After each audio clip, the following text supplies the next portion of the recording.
3. Assalamualaikum warahmatullahi wabarakatuh. Saya Saputri Wulandari. Saya Nursifa. Saya Lasma Lydia Pratiska Nadeak. Kami dari SMK Negeri 1 Batang Gansal Dari kelas 10 MPLB 1 ingin menjelaskan tentang materi IPAS yang berjudul konektivitasan serta keruangan antar waktu dan ruang. Simak penjelasan berikut.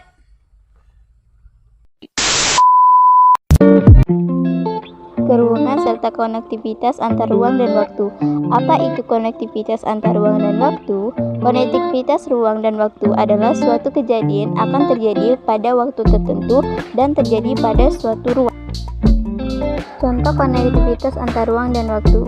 Banjir disebabkan oleh intensitas hujan yang terlalu besar. Gundulnya hutan merupakan salah satu faktor yang menyebabkan banjir. 1. Aspek ruang. Ruang adalah tempat di mana terdapat benda-benda terletak sebagai wadah. Aspek ruang meliputi wilayah daratan, perairan, udara beserta kelengkapan berbagai organisme biotik maupun abiotik. 2. Aspek waktu. Waktu adalah pertimbangan atau sudut pandang suatu kejadian yang dipengaruhi oleh waktu. Konteks waktu dibagi menjadi 3, yaitu 1. Lampau. Waktu lampau berkaitan dengan masa lalu yang telah terjadi. 2. Sekarang. Masa sekarang berkaitan dengan kegiatan yang sedang dilakukan. 3. Akan datang. Masa akan datang berkaitan dengan kegiatan yang akan dilakukan. Interaksi antar ruang. Interaksi antar ruang adalah suatu cara mengolah ruang-ruang berdasarkan potensi juga permasalahan yang berkaitan suatu ruang dengan ruang-ruang di sekitarnya. Interaksi antar ruang dapat berupa pergerakan orang, barang, atau informasi dari daerah asal menuju daerah tujuan atau dari suatu daerah ke daerah lain. Bentuk-bentuk interaksi antar ruang. Terdapat 3 bentuk interaksi antar ruang, yaitu A. Mobilitas penduduk. Mobilitas penduduk adalah bentuk interaksi antar ruang dalam bentuk pergerakan dan perpindahan manusia dari suatu ruang ke ruang lainnya. Contoh urbanisasi, imigrasi, transmigrasi, perjalanan ke tempat kerja, perjalanan ke tempat wisata. B. Komunikasi. Komunikasi adalah bentuk interaksi antar ruang melalui perpindahan ide, gagasan, informasi, visi-misi jika tidak ada jenisnya. B. Secara langsung maupun tidak langsung. Contoh melihat tayangan berita, melihat tayangan televisi, membaca buku, dan lainnya. C. Transportasi. Transportasi adalah bentuk interaksi antar ruang melalui perpindahan barang dari suatu tempat lain. Contohnya pengangkutan barang, perdagangan, dan lainnya.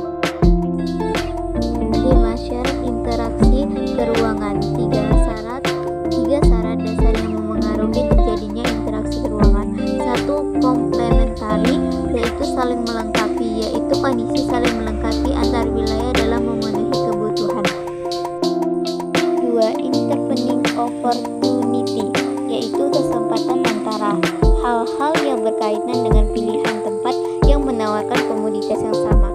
3. Transferability, yaitu kemudahan perpindahan barang ataupun orang. 6. Dampak interaksi antar ruang. 1. Berkembangnya pusat-pusat perdagangan. 2. Perubahan penggunaan lahan.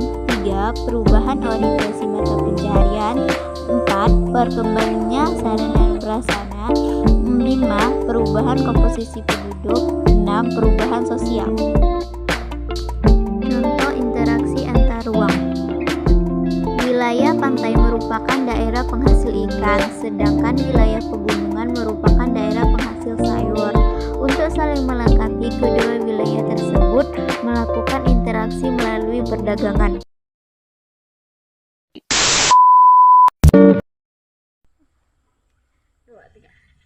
Sekian dari kami.